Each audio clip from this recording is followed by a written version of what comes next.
Hello, I'm Malcolm Cox, and this is the final edition of what we're reading with the book I'm currently reading, which is Zeal Without Burnout by Christopher Asher, How to Make It for the Long Haul in the Christian Life. And we've reached the last part of the book. Actually, after the conclusion, there's an article by somebody else called Dr. Steve Midgley, who's a Church of England minister, I think, and before he was in the ministry was a psychiatrist. And so he writes from a doctor's perspective as much as a spiritual perspective about what burnout is, what's the difference between being tired and burned out, or pouring oneself out in a healthy way, as opposed to being just burned out. And so he talks about a number of things. First of all, he says there's no such thing as a kind of a medical diagnosis for this, but there are some signs that we can recognize. For example, it's when pressure goes on too long, or it's allowed to rise to an unhealthy level, particularly prolonged at a high level of pressure and stress. Burnout can lead to a loss of a role, or it can a loss of the experience, profound experience of failure. It may produce guilt or shame or low self-esteem, which get bound up in the experience of low mood and depression. There are connections with chronic fatigue, with exhaustion, with lethargy, and with depression. So they aren't necessarily directly connected, but there are some connections. It's worth thinking about where you are spiritually and physically and in your work and in your life if you're experiencing these symptoms. And I'd encourage you to go and see, as well as seek out a good friend to talk about it, if it persists, to definitely go and see a medical expert or practitioner that can help you to sift through what's really going on here. The warning signs of burnout can include sleeplessness, persistent feelings of nervousness, low mood, tears, lethargy, and exhaustion. Poor judgment, moral lapses, the kind of moral lapses you would never make ordinarily.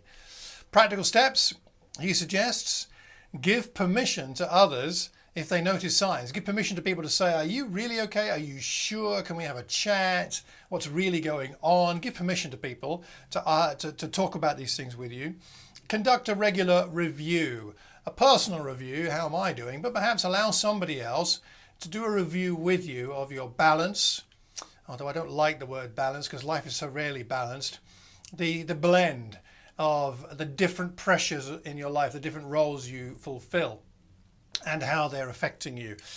Find someone who can speak the truth into your situation. We need those friends who are able to say to us, and perhaps we won't say it to ourselves, are we pushing it too hard? Are we pushing it too long? Are we taking seriously the fact that we have limitations? And are we trying to do things that God never intended us to do? So, just as a bonus, here's a little chart. It's properly drawn in the book, but here's my wonderful or less than wonderful version of it. This is how we find the best place to be stretched, but not under too much pressure. So on this side we have performance, and here we have pressure. When pressure is low, performance is low, then we're bored. Low pressure leads to boredom, and we're not fulfilled, and we're not doing our best for God, I would say. Then if the pressure gets too high, we're in a position and place of high stress, which leads to anxiety, unhappiness, and all kinds of other problems, perhaps physical manifestations. That's when the pressure is too high. So in this arc, moving from low pressure, low performance to high pressure, high performance, somewhere around here, optimum stress, it says. We can't get anything extraordinary done and great done without some stress, can we? This is the area of best performance in the sort of middle range here. So somewhere around here is where optimal stress meets performance and pressure. And this is where we want to be when we're trying to do something great for God and for other people. So, we don't want to be over here, and we don't want to be here, neither anxious nor bored. Where are you?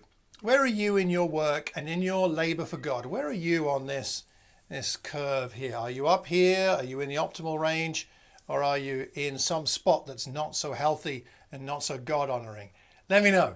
I think that they could be helpful. If they are, then that's wonderful. Let me know if you've got some some ways of recognizing burnout, then please email me. I'd love to know what your thoughts are. It's mccx@mac.com, or you can leave a message anywhere you hear or see this recording. That's the last one for Zeal Without Burnout. We're going to move on to another book next time. But until then, I hope you have a wonderful week. And God bless.